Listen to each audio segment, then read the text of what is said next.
Hey, welcome to Artist in Residence. I'm Jamie. I'm going to walk you through a Posca marker tutorial today. In our December 2025 Explorer box, we did a whole customized sketchbook cover using Posca markers. And so I just want to give you a few basics to get you started. Today, I'm going to be using the 8-pack of the original colors in a PC 5M size. In the December 2025 Explorer box, you received an 8-pack of the 3M size. And the only difference between the 3M or the 5M is just the size of the nib. So if you open up your marker, you're going to notice that there is like a little tip at the end that holds your color. That is what the 3M or the 5M refers to, is the size of that nib. So think about what size artwork you're going to be creating before you decide your size of your Posca marker to pick out. If you have a smaller, more detailed, like you want to do highlights and you want to do outlines, I would choose a smaller Posca marker. Whereas for this one, we're just going over lots of color blending, some mixing, and so the 5M works fine. Okay, let's get started. Step one, you're gonna prep your marker. You're gonna take it out, you're gonna make sure the cap is on nice and tight, and then you're gonna shake it for about 20 to 30 seconds. You can hear the little metal ball in there, and that's because there is a water-based acrylic that needs to be mixed together to make sure the paint comes out nice and consistent on your artwork. Okay, step two is you're gonna now prime the marker. Now that we've shaken it, we're gonna take the cap off nicely and carefully, and yours, if you haven't primed it yet, the tip or the nib of the marker is going to be white. There's no paint in there yet. So what you have to do is prime it by pressing down and up, and mine came out really fast because I've been shaking it.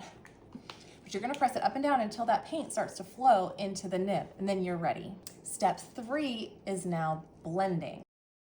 We're going to focus on blending and shading skills and some basic marker tips along the way. Start by taking each color out of your pack and drawing a square or box on your sketchbook paper. I took half the box and did a solid fill. This will help you get used to how the paint flows out of your marker. Let this dry. Let's practice blending. I'm going to start with red, and I'm going to apply the red to one side, and then I'm going to quickly take the yellow and start applying it and blending it into the red. It won't blend as well if the colors are dry. You'll basically be using the marker nib like a brush, and that means the nib will need to get cleaned. As you can see, I'll take the marker and I'll squiggle it to clean it off on the bottom of my paper.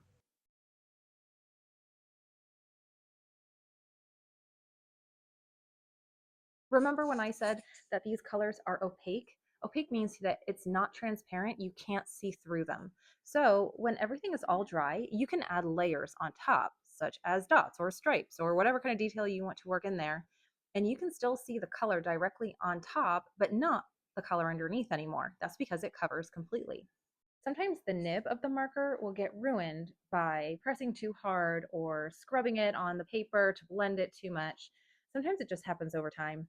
A trick is to flip the nib. So clean it off best you can, pull the nib out, flip it around, and then press it back in.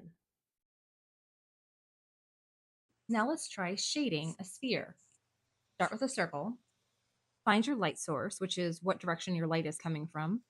Start with a medium color and work quickly. Blending is important. So use a lighter color toward the highlight or where your light is hitting. And use a darker color opposite of the highlight. Blending will take some trial and error. Sometimes it helps to layer the colors by using one color, going to the second, and then going back to the first. The last thing that I tried to do was some color mixing. A color that I needed but I didn't have was brown in this pack. A tip for creating brown is using complementary colors. Complementary colors are colors that are opposite each other on the color wheel, such as red and green. I tried this technique. I got pretty close with it, but it's not the same as normal paint, and I wasn't too thrilled.